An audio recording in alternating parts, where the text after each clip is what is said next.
a children's story. It's called If Only I Could. And it's actually, it's done in the style of a fairy tale, where a little fairy in the forest is having a conversation with a tree. Um, but it is inspired by my own life and my own experience. And just it actually came from a situation where I was sitting next to a waterfall and was kind of inspired by this tree that I saw. And I wanted to use that experience to encourage other people, but it's kind of silly if you just say, hey, I was having a conversation with a tree. So so I did it more as a children's story with fairy creatures. But the point is that often we find ourselves in situations where we think you know where we think that everything's just against us, and in reality there's a lot of things that can be blessings in those situations. And we can enjoy the world and life from those places. They don't have to hold us back. The hard thing about challenges is when you're experiencing them, there's really no magic to make it go away. So you kind of do have to let yourself get into this mindset where you can find the best and see how it can make you grow, how it can make you understand yourself better and understand the people around you better. I think that often I've seen people go through things and they've become very self-centered from that experience, rather than realizing that experience can also tell them a lot about other people, and what they struggle through. And I think it's important to recognize our own pain and our own struggle, but it's also important to realize that struggle is something that we can use to include those around us rather than isolate us. There's a lot of different struggles kids can face, but the particular one that I identified very closely with is being able to learn how to read. So when I was a kid, my parents tried everything to try to get me to be able to read, and it just wasn't working for me. And there was, I was able to learn academically as long as I didn't have to learn through reading.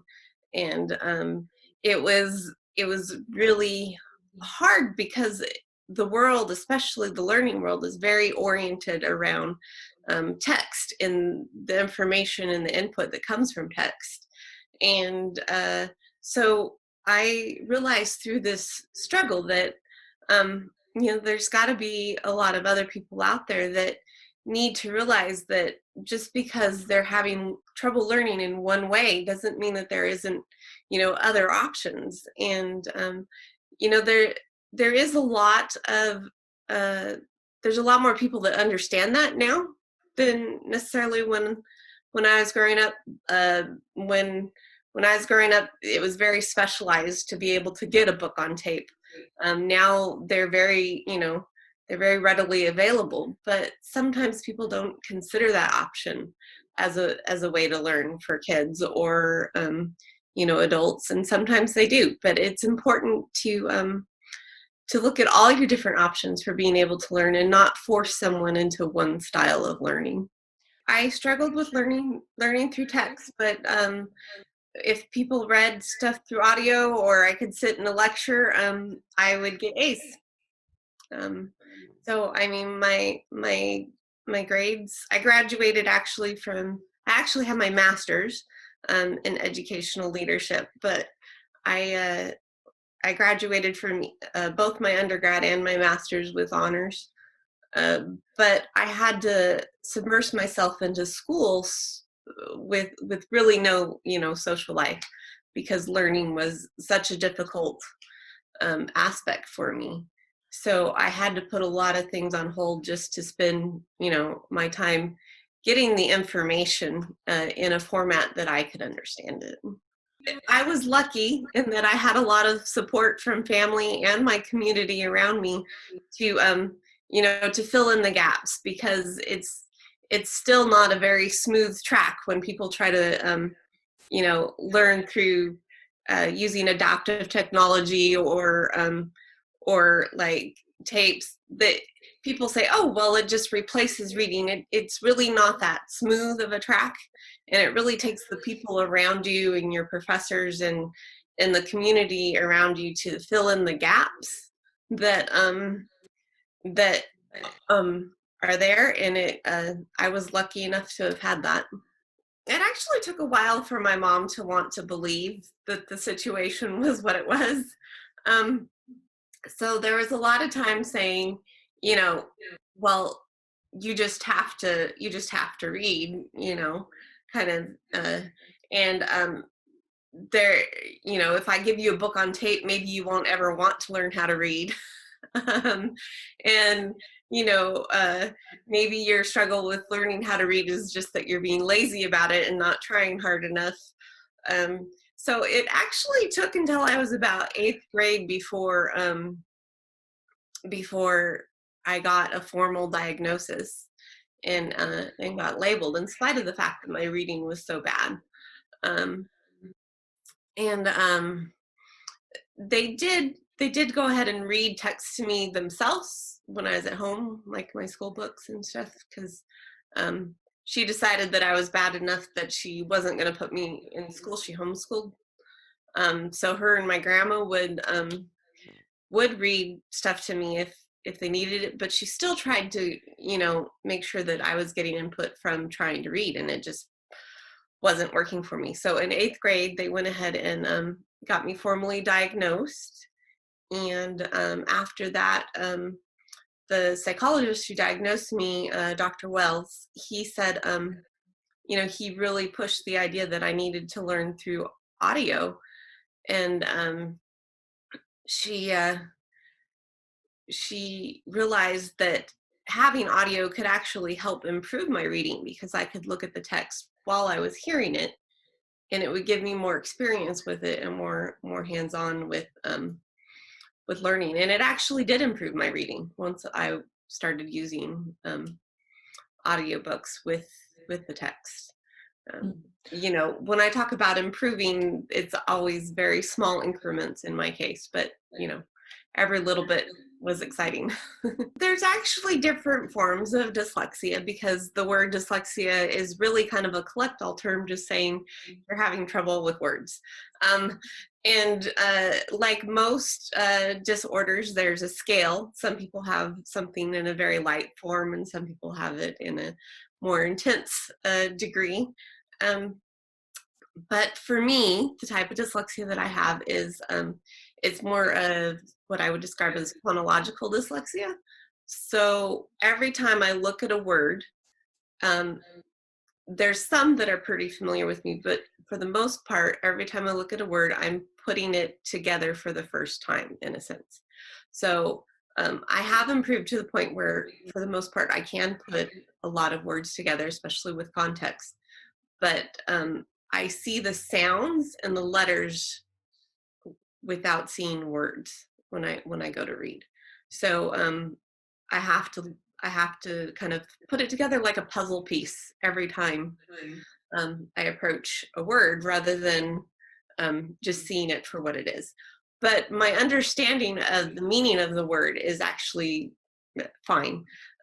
So for me, I could actually read a text and slaughter it, do a horrible job at reading it. But as long as I got a few main words out of that paragraph, I understood it. So it was kind of unique in that way. I actually do use technology now. So if I get an email, I can select the text and have it read back to you, have it read back to me. But often the form in which I need to do that depends on what form it comes in. So there are some things that are easier to do that with than others, which limits the input of text information that I actually get, just because there's a few extra steps. And in our society, time matters a lot. So every time that there's a few extra steps to do something, it's like that information's just a little bit more out of reach. But I do have ways of doing it. So there's, I also dictate to my computer now. It doesn't get things perfectly, so I do double check it or have somebody else check it, especially if it's a formal letter and not just to a friend.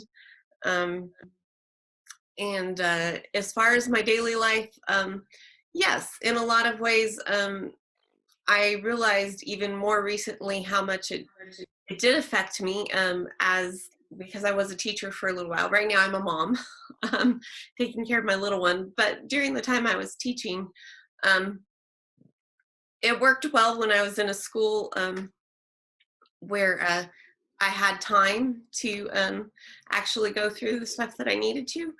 But when I was in a school where where the onslaught of like information and keeping up with everything was a lot at a higher standard.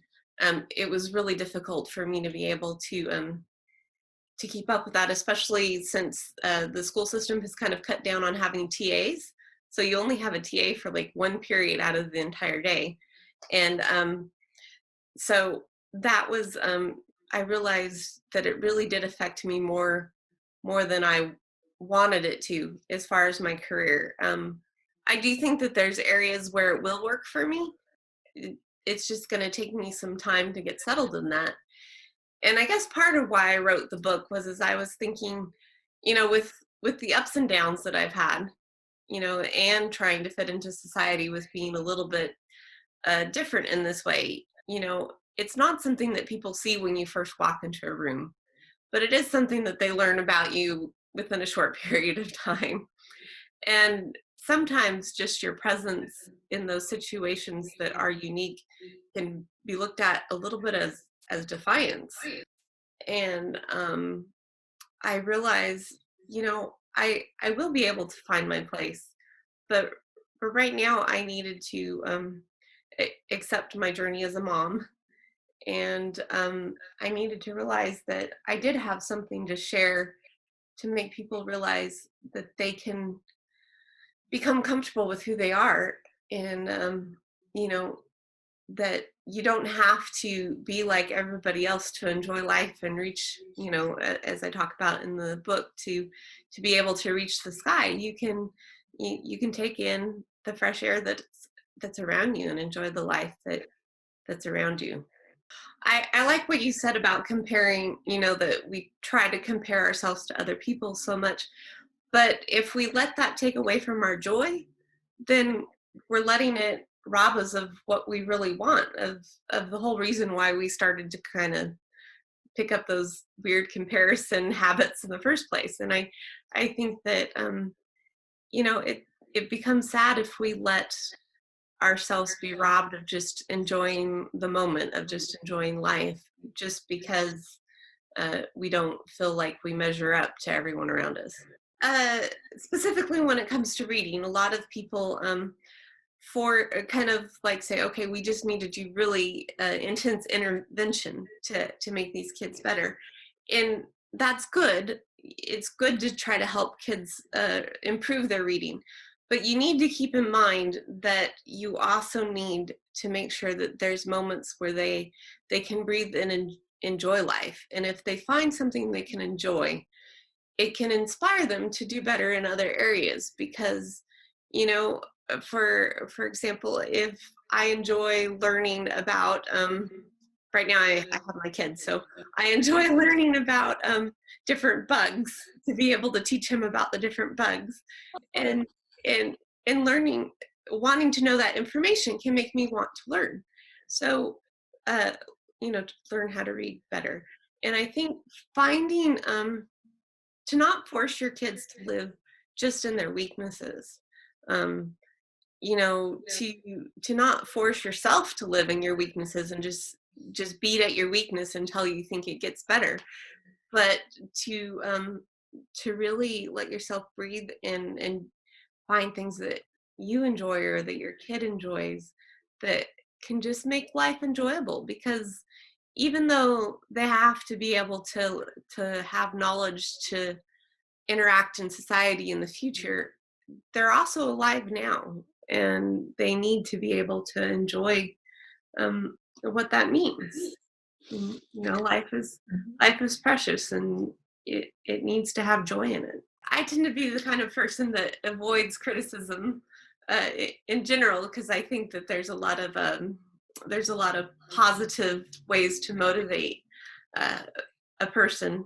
Um, but I mean, maybe it has its place to some degree, but really, you need to make sure that it's not the majority of a kid's life.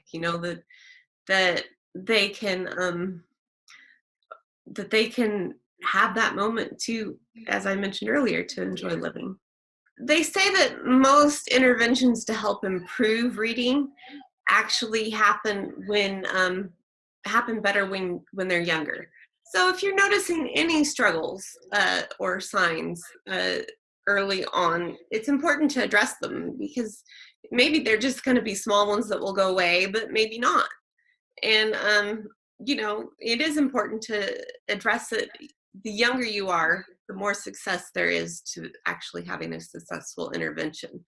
um, they have found that those that have dyslexia, it's actually kind of a processing disorder. So the information, when it comes to your brain, rather than the same rather than the normal areas of your brain lighting up like in scans, you actually send the information to different places than somebody who reads normally. And they have found that you can, in some ways, retrain that if somebody's younger. Um, but you also have to keep in mind that there's how much retraining uh, you actually participate in. So I think, yeah, starting young in doing that is a good thing. Um, Things to look out for. Basically, if somebody's having, when they read, they have trouble comprehending, or if they're reading and their grade levels behind, um, things like that. And you always want to make sure that you've checked other things too, like maybe the kid has trouble with vision, and they just need a pair of glasses, or maybe they're actually having trouble hearing, and that's affecting their learning. So you want to make sure that you check for all those things. But if those things are fine and your kid's still struggling, you should probably go ahead and get tested. And when to start doing intervention, I think alternative learning should be used anytime there's a disparity in between um, reading level and grade performance. And um, I think that that doesn't mean that you stop the intervention, but it means that you allow somebody to actually still learn the other knowledge that's out there without forcing them to do it through a medium that they struggle in. Sometimes knowing that you need to accept yourself for who you are is a long ways from actually being able to do it. So it's more just at first starting to break that negative speech habit that you can have in your head, and every time you hear yourself say that, try to replace it with something positive, and say, okay, this is my first reaction, but how can I view it differently? How can I find something in this moment that gives me strength or enjoyment, rather than despair or frustration? And it's not going to be perfect. Even years into it, sometimes you wake up and you're like, why? I'm kind of, I'm really mad at the situation at the moment. But then you have to realize all the things that it can do for you, and realize, as I talk about in my little story, that it can make you more of an understanding person. And this life is full of struggles, and if you didn't have anything to struggle with, it would make you a really insensitive person. If Only I Could is the book is on Amazon, and it's If Only I Could ? And then you'd have to write in my name, Anna Strange, because it probably takes both of those phrases to find it because it's not hugely popular. And then the other way is I read it onto YouTube. So if you type in both my name and the title of the book, you should be able to find it there too. Great. And I'll send you a link to both if you want to put it out with that. My first link that I sent you on YouTube is actually, I updated it because I think the first one had some errors. So I'll send you a new one on that. Thank you for watching our videos or listening to our podcast. If you like our show, please feel free to subscribe, like, and share it. If you have any questions or feedback, we would always love to hear from you. You can either email us or leave feedback on our website at mindbodygarden.com or directly under the YouTube video channel. Thank you very much for your company today, and hopefully to hear from you or have you with us next time.